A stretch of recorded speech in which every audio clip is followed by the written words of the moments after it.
Le cancer touche tout le monde. Il a même explosé chez les moins de 50 ans, plus 80% dans le monde entre 1990 et 2019. Et la France n'échappe pas à cette triste croissance. Pour cette mère de 2 enfants, la nouvelle est tombée comme un coup près la veille de ses 40 ans.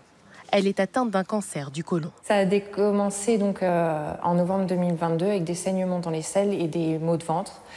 Donc du coup, j'ai subi une colectomie parce que c'était bien cancéreux. Après des mois de chimiothérapie et de récidive, Magali est aujourd'hui en rémission. Mais le cancer continue de sévir chez les jeunes adultes. Environ 15 000 nouveaux cas sont diagnostiqués chaque année en France, chez les moins de 40 ans, selon l'Organisation mondiale de la santé. Des questions, Christelle en a encore. À 42 ans, cette aide-soignante vit avec une tumeur inopérable. Un cancer du pancréas à un stade avancé découvert par hasard en 2022. On est de plus en plus et c'est ça qui est inquiétant. C'est sur ça qu'il faut se poser des questions en fait. C'est pas sur le mode de vie de la personne. C'est pourquoi on est aussi nombreux, pourquoi on est de plus en plus aussi jeunes à avoir des pathologies comme celle-là. C'est pour ça en fait qu'on cherche à comprendre ce qui se passe. C'est qu'en fait, on n'a pas la réponse à leur question qui est mais pourquoi j'ai un cancer alors que j'ai 40 ans par exemple. Je ne crois pas à la vaccination obligatoire pour ce vaccin. Parce que d'abord, il faut être toujours très honnête et très transparent. On ne sait pas tout sur ce vaccin comme on ne sait pas tout sur le virus. Je pense que c'est contre-productif de rendre le vaccin obligatoire sur des vaccins qu'on connaît mal, sur une pathologie. Mais justement, nouvelle. quand on dit on ne connaît pas tout sur les vaccins, ça peut être aussi quelque part, moi je me dis en tant que citoyen, si on me dit ça, c'est inquiétant. C'est inquiétant quelque part. Est-ce qu'on a tous les éléments aujourd'hui pour rassurer les gens, de se dire, bon voilà, il n'y a pas... Non, on les a pas. Honnêtement, le vaccin pour décembre, mais moi, franchement, Vous y croyez pas? Ben non, mais on n'a même pas encore les études. Vous vous rendez compte, on n'a même pas encore les études, quoi.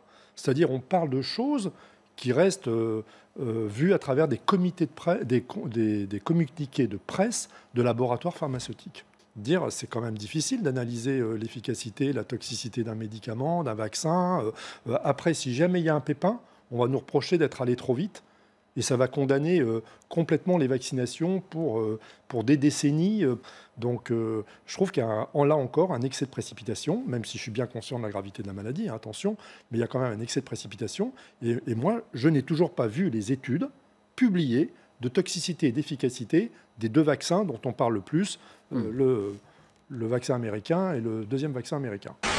Bon, c'est un vaccin complètement révolutionnaire, hein, c'est un type complètement nouveau. Donc je pense qu'il faut quand même s'entourer de toutes les précautions. Or, il y a des vaccins traditionnels, Donc vous ne vous comme le vaccin chinois. vaccineriez pas à ce stade? Si, moi, demain, on m'invite à l'ambassade de Chine à Paris, je me vaccine avec le vaccin chinois. Chinois? Oui, j'ai aucun C'est-à-dire problème. un vaccin traditionnel, entre guillemets, mais pas avec celui-là, pas avec ce vaccin ARN. Bah, j'attends d'avoir un peu plus de recul. Et d'ailleurs, je ne sais pas si vous avez remarqué, mais les Anglais ont déjà lancé une alerte aujourd'hui. C'est-à-dire ils ont à peine commencé à vacciner depuis 24 heures, qu'ils ont déjà lancé une alerte à propos d'effets indésirables sévères avec le vaccin.